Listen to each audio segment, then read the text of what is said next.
va repartir dans Doumbissé, chapitre 1, verset 714 à 724. Il est dit ici, il dut inéluctablement se débrouiller afin d'entrer dans le grand ordre des choses, c'est-à-dire réalité spirituelle. Réalité spirituelle. La réalité spirituelle, c'est quoi? C'est ce qu'on appelle le grand ordre des choses. Dans les Bibles classiques, on appelle ça le royaume des cieux, le trône de Dieu, ainsi de suite. Ils ont copié cela, mais vous allez néanmoins comprendre que le grand ordre des choses est au-delà de ce que vous pouvez imaginer ou concevoir. Est-ce que vous comprenez?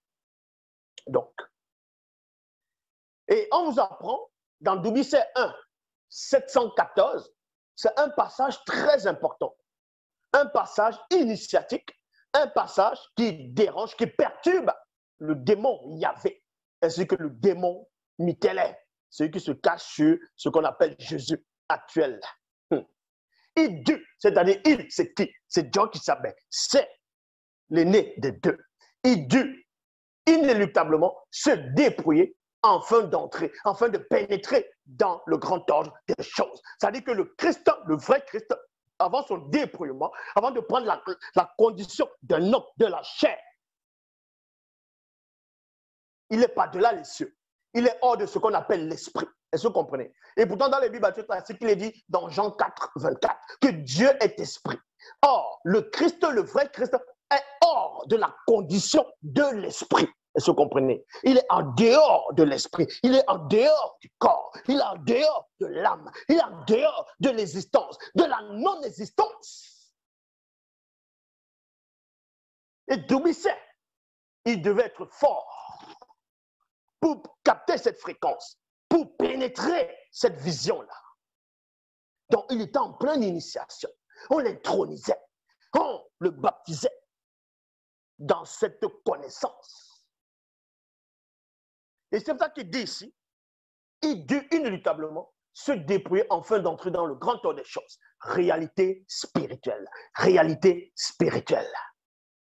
Où il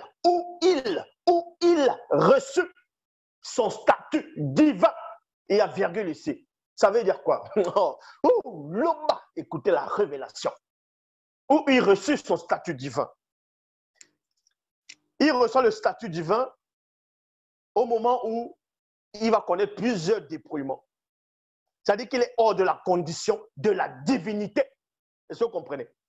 Le vrai Christ, Dieu qui savait, donc, le nez des deux, au moment où il se dépouille, pour entrer d'abord, c'est-à-dire il doit manifester sa propre manifestation, qui est sa manifestation, d'au-delà de la non-existence, pour entrer dans l'existence.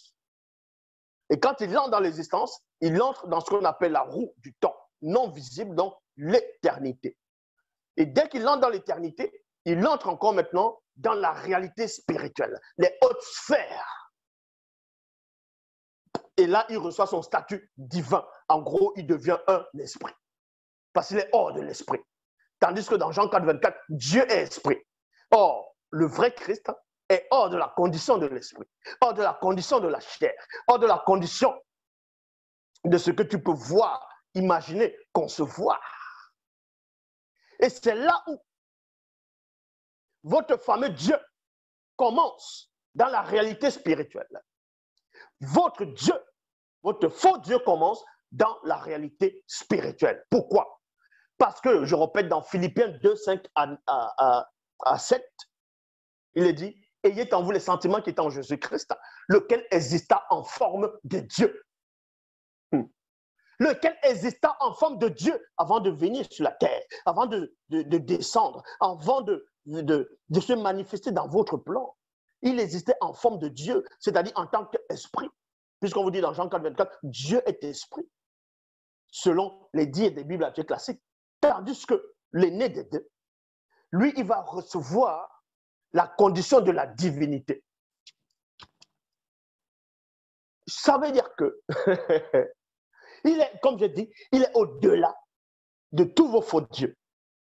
Il est au-delà de ce qu'on nomme Dieu, de ce qu'on nomme Seigneur, de ce qu'on nomme Tout-Puissant, de ce qu'on nomme Créateur dans les religions dites révélées peu importe l'attribut ou la qualification, l'aîné des deux est au-delà de ça. Et les entités du grand ordre des choses sont même au-dessus de toutes les divinités dont vous pouvez concevoir ou adorer. Il dut inéluctablement se dépouiller afin d'entrer dans le grand ordre des choses, réalité spirituelle, où il reçut son statut divin. Virgule, la virgule, je vis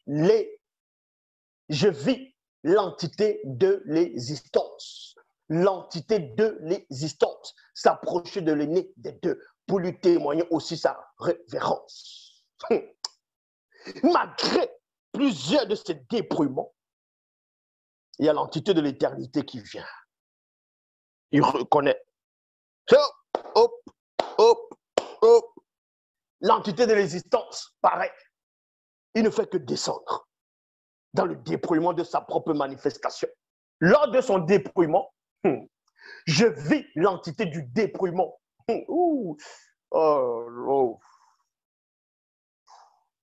Lors de son dépouillement, je vis l'entité du dépouillement s'approcher de l'aîné des deux pour lui témoigner aussi sa révérence. Ainsi, l'aîné des deux prit la nature spirituelle et l'existence mystérieuse de chaque catégorie d'entité se trouvant dans le grand ordre des choses, du plus haut degré de l'échelle jusqu'au plus bas droit d'aînesse. L'aîné des deux sentit ainsi un époustouflant assaut de force et de puissance sortir de lui à chaque descente. Un flot d'émotions le submergeait,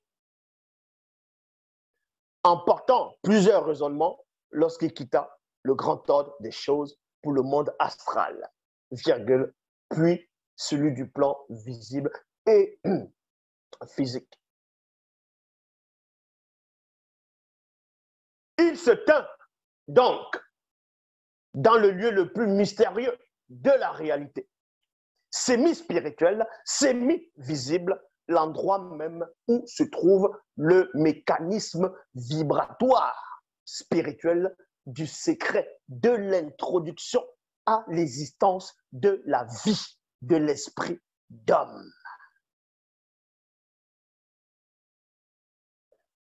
Là aussi, je vis un puissant et terrifiant Dibao, c'est-à-dire Ophanim, qui disposait d'une très grande autorité s'approcher de l'aîné des deux pour lui témoigner aussi sa révérence. Qu'est-ce que ça veut dire ce passage-là? Dans le 723, le verset 723. Et il se tint dans le lieu le plus mystérieux de la réalité semi-spirituelle et semi-visible, l'endroit même où se trouve le mécanisme vibratoire spirituel du secret de l'introduction à l'existence de la vie de l'esprit d'homme. Ça veut dire quoi cet endroit-là? C'est quoi cet endroit? C'est quoi cet endroit? C'est quoi cet endroit? Si tu vas dans cet endroit, tu maîtrises cet endroit, tu ne connaîtras point la mort. Est-ce que vous comprenez? C'est cet endroit-là, même cet endroit, Satan ne peut pas pénétrer dans cet endroit. Satan cherche cet endroit, mais c'est hors de sa portée. Parce que c'est à partir de cet endroit qu'on crée l'esprit d'homme, qu'on manifeste la vie de l'esprit d'homme dans l'existence, dans le visible. C'est à cet endroit qu'on a manifesté Mouto, la toute première femme noire. Donc, ils vont dire Ève, Hawa.